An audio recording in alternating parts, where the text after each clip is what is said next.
नमस्कार, आदाब, सत श्री अकाल, जय भीम, जोहार। मेरा नाम है नवीन कुमार।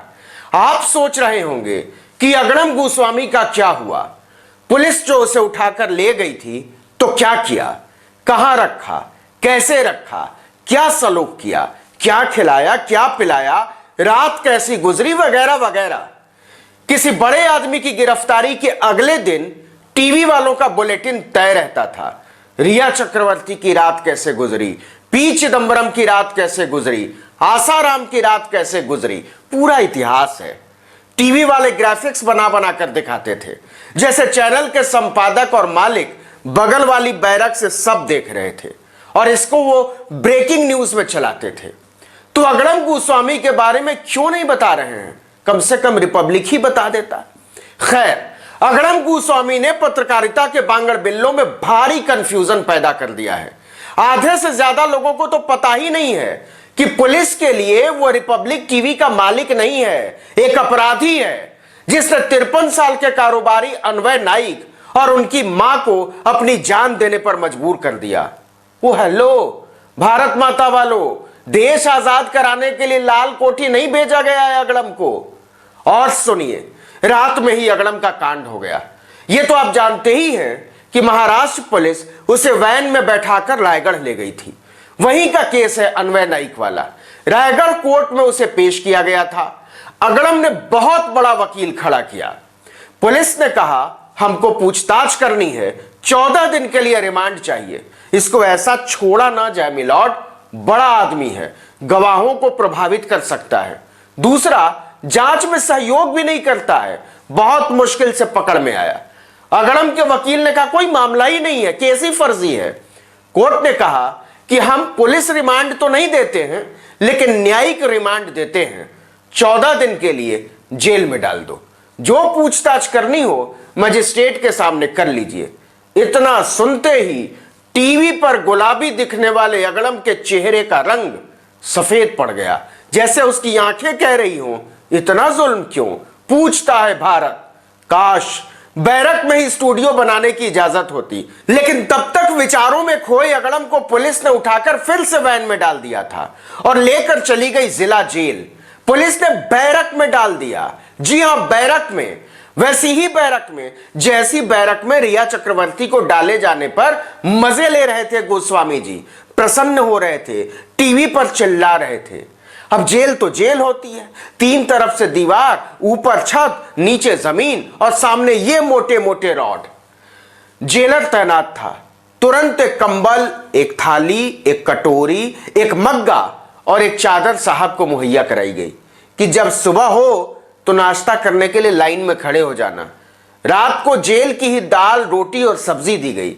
दाल का रंग और रोटी की परत देखकर अगड़म की सांस हलक में अटक गई। यहां सब यही खाते हैं क्या? जेलर मुस्कुराया। तो क्या आपके लिए पिज्जा ऑर्डर करें साहब जी? टीवी वाले ऐसे ही बताते थे ना। कम से कम रिपब्लिक वालों को तो यह सब दिखाना चाहिए कि हमारी पत्रकारिता के पप्पा को पिज्जा खाने को नहीं दिया जेल वालों ने। ब्रेकिंग न्यूज, टेम्पो पर नाच नाच के पीटूसी देने वाले भंडारी को तो पानी की टंकी पर चढ़ जाना चाहिए था। अब तक कैसा चेला है वो अगड़म का, कुछ नहीं सीखा अपने मालिक से, अपने संपादक से। और सुनिए, यह तो आपने देखा ही होगा कि अगड़म को गिरफ्तार करने गई पुलिस कह रही है कि चलिए सर, कोऑपरेट कीजिए, हम आपको लेने आए हैं। और अगड़म के चेहरे पर हवाइयां उड़ रही हैं। अगड़म की बीवी महिला पुलिसकर्मी को बार बार रोक रही है, सुप्रीम कोर्ट की रूलिंग समझा रही है। अगड़म का बेटा भी पुलिस वालों से उलझता हुआ नजर आता है। शाम होते होते खबर आई कि सरकारी काम में बाधा डालने के आरोप में दोनों निपट गए हैं।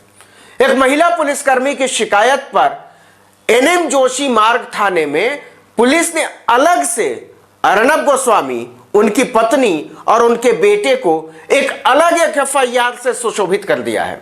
धारा लगाई है 353, यानी सरकारी आदमी को ड्यूटी निभाने से रोकना। धारा 504, जानबूझकर शांति भंग करने के लिए उकसाना। और 506 यानी धमकाना। अब करते रहिए, पूछता है भारत, पुलिस बताएगी। अब जरा पूरा मामला समझ लीजिए कि अलीबाग कोर्ट में क्या क्या हुआ। एक तो पहुंचते ही अगड़म रोने लगा कि हुजूर, पुलिस ने बहुत मारा है, हमारा पोर पोर दुख रहा है। जज ने नीचे से ऊपर तक देखा और फिर नजर जाकर टिक गई मुखड़े पर। पुलिस को कहा सरकारी डॉक्टर के पास जाकर इनकी जांच करवा दीजिए, दिक्कत में है। पुलिस जांच के बाद दोबारा मजिस्ट्रेट के पास लेकर पहुंची अगड़म को। तब तक मुंबई से सीनियर एडवोकेट आबाद पोंडा भी पहुंच चुके थे। पोंडा ने कहा हुजूर, यह बात सच है कि मेरे मुवक्किल पर अन्वय नाइक की जिंदगी खत्म करने के लिए उकसाने का मामला था, लेकिन वो तो पिछले साल 24 अप्रैल को ही खत्म हो गया था। पुलिस ने कहा था कोई सबूत ही नहीं मिल रहे। देवेंद्र फडणवीस जी बहुत अच्छे मुख्यमंत्री थे, उन्होंने बहुत अच्छा काम किया था।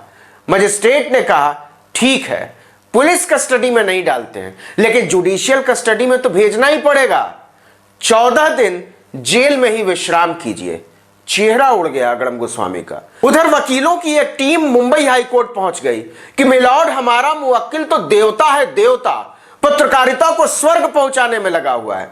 इतना राष्ट्रवादी है कि राष्ट्र में उसको केवल विवाद ही नजर आता है। कुछ राहत दी जाए मिलॉर्ड। और राहत की मांग यह है कि रायगढ़ पुलिस ने अक्षता नाइक की शिकायत पर जो एफआईआर दर्ज की है उसी को रद्द कर दिया जाए। ये रिपब्लिक वाले, खुद अगड़म गोस्वामी, उनके चेले चपाटी औरतों से इतना चिढ़ते क्यों हैं? जरा सोचिए, बेटे को पुलिस ने रोक भर दिया तो रिपब्लिक टीवी 24 घंटे तक गोला घेर घेर कर ब्रेकिंग न्यूज चलाता रहा। उसके एंकर चिल्लाते रहे, मालिक चिल्लाता रहा कि मेरे मालिक के बेटे को पीट दिया, मेरे मालिक के बेटे को पीट दिया। लेकिन अन्वय नाइक की बेटी अदन्या नाइक कह रही है कि मेरे पापा को इस आदमी ने जिंदगी खत्म कर देने पर मजबूर कर दिया। तो कह रहा है कि ये क्या बात हुई, जांच का क्या मतलब? मैं तो रिपब्लिक टीवी का मालिक हूं, संपादक हूं, टीवी का एंकर हूं। क्या इतना काफी नहीं है कि मैं सारे कानूनों से ऊपर हूं? पूरी बीजेपी बचाने में लग गई कि गलत हुआ, गलत हुआ, गलत हुआ। महाराष्ट्र के अल्पसंख्यक मामलों के मंत्री नवाब मलिक ने एक ट्वीट करके बीजेपी को सन्न कर दिया। उन्होंने लिखा कि यहां इंडियाज मोस्ट वांटेड का भाग 2 है। ऐसा ही कर रहा एक और एंकर अब आत्महत्या के लिए जिम्मेदार ठहराया गया है।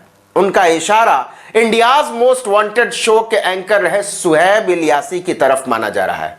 सुहैब इलियासी पर मार्च 2000 में अपनी पत्नी की हत्या का आरोप लगा था। हालांकि दिल्ली हाई कोर्ट ने अक्टूबर 2018 में इलियासी को बरी भी कर दिया था, लेकिन बात बढ़ गई है। अच्छा, एक बात और, अगड़म गोस्वामी की जितनी बेइज्जती उनके पीछे रिपब्लिक वालों ने की है, किसी और ने नहीं की है। गोला लगा लगा कर दिखाया है कि हमारे मालिक को पुलिस ने बहुत मारा है, इधर मारा है, उधर मारा है, ऐसे मारा है, वैसे मारा है, इतना नहीं मारना चाहिए था, वगैरह वगैरह। लेकिन इस पिटाई की तो रिपोर्ट आ सकती है, लेकिन वो नहीं बताते कि हमारे मालिक ने पत्रकारिता को जितना मारा है, नैतिकता को जितना मारा है, इंसानियत को जितना मारा है, उसकी कोई रिपोर्ट कभी नहीं आएगी। वो नहीं जानते कि केवल चैनल चला लेने भर से, एंकर हो जाने भर से अगड़म गोस्वामी बरी नहीं हो जाएगा। इतिहास उसे पत्रकारिता के अपराधी के तौर पर ही याद करेगा। इस वीडियो में इतना ही, लेकिन अगर आपने अब तक आर्टिकल 19 को सब्सक्राइब नहीं किया तो फौरन कर लीजिए, बेल आइकॉन दबाइए, घंटी जैसी एक छोटी सी आकृति, लाइक कभी कभी कीजिए और कमेंट कीजिए कमेंट बॉक्स में जाकर हमारा वीडियो आपको कैसा लगा। अपने दोस्तों, परिचितों, रिश्तेदारों, समूहों में व्हाट्सएप, इंस्टाग्राम, फेसबुक, ट्विटर पर हमारे वीडियो लिंक्स को साझा कीजिए, शेयर कीजिए और हां, हमारे फेसबुक पेज आर्टिकल 19 को लाइक करना मत भूलिएगा। नमस्कार।